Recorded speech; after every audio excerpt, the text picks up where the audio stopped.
Pour avoir refusé de m'associer au projet de confiscation du pouvoir d'État et partant de la démocratie que sous-tendait la création du RHDP unifié, M. Ouattara m'a demandé de renoncer le 8 février 2019 à mes fonctions de président de l'Assemblée nationale. Je l'ai fait en accord avec ma conscience d'homme libre pour qui toute compromission signifierait un asservissement de ma dignité. Nous sommes ici aujourd'hui pour le retour du président Guillaume Kigbafori Soro. En effet, depuis environ 7 mois, le président de Générations et Peuples Solidaires, candidat déclaré à la présidentielle d'octobre 2020, se trouve sur le sol européen. Oh, bonjour président. Oui, bonjour. C'est aujourd'hui votre retour sur votre terre natale de Côte d'Ivoire. Vous pouvez imaginer la joie qui m'anime de retrouver les miens, mes enfants, mon épouse, à l'occasion de ces fêtes de Noël et du 31 décembre. Vous savez que chaque année, je suis au village pour partager ces moments intimes.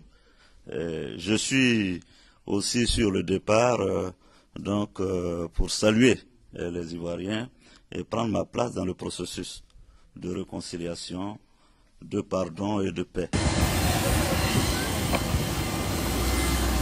Madame,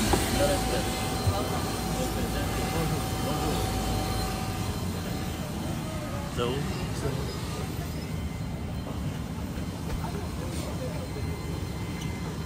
Merci.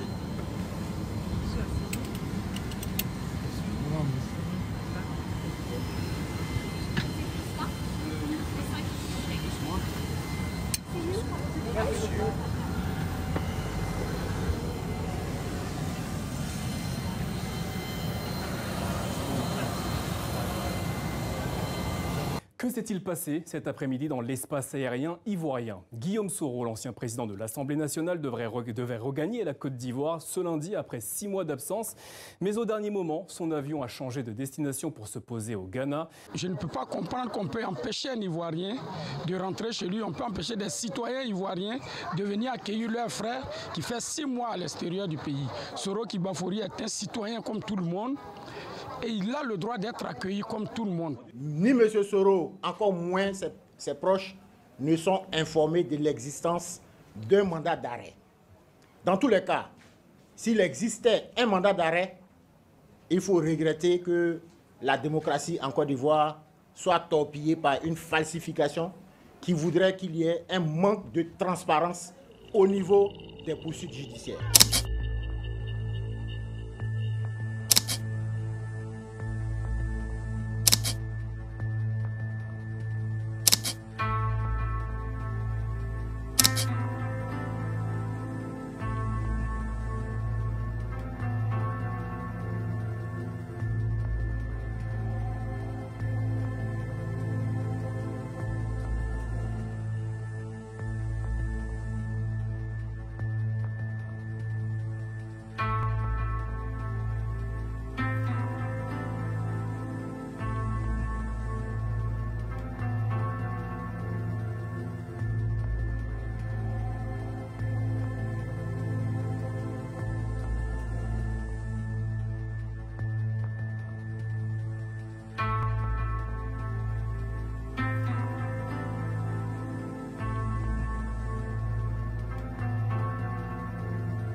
Étant acteur de la scène politique de notre pays depuis près d'un quart de siècle, il m'apparaît comme un devoir d'interpeller chacun de mes compatriotes sur la conjoncture sociopolitique des dernières semaines de l'année 2019, dont les dernières poussées laissent entrevoir des vents mauvais qui, si l'on y prend garde, risquent de compromettre durablement la réconciliation des Ivoiriens et conduire à une nouvelle déchirure nationale. Pour avoir refusé de m'associer au projet de confiscation du pouvoir d'État et partant de la démocratie que sous-tendait la création du RHDP unifié, M. Ouattara m'a demandé de renoncer le 8 février 2019 à mes fonctions de président de l'Assemblée nationale. Je l'ai fait en accord avec ma conscience d'homme libre, pour qui toute compromission signifierait un asservissement de ma dignité.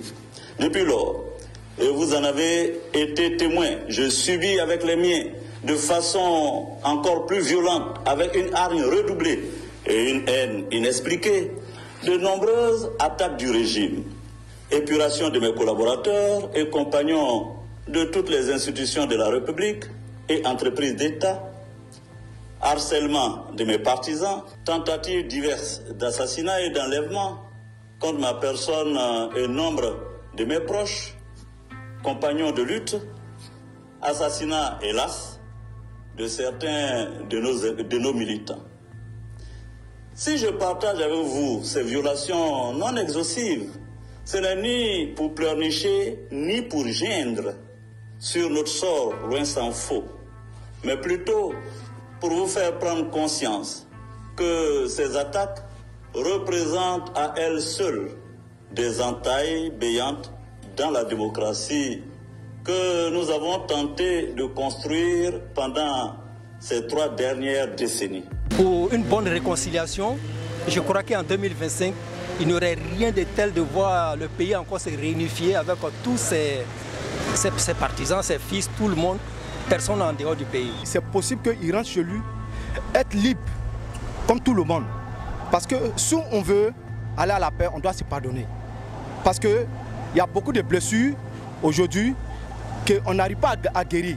Parce que l'autre est hors du pays et l'autre aussi ne veut pas que cette personne rentre. Soro Diom a le droit de rentrer chez lui en Côte d'Ivoire. Et ça, préavis. Ça, c'est clair. C'est un enfant du pays, il n'est pas réfugié.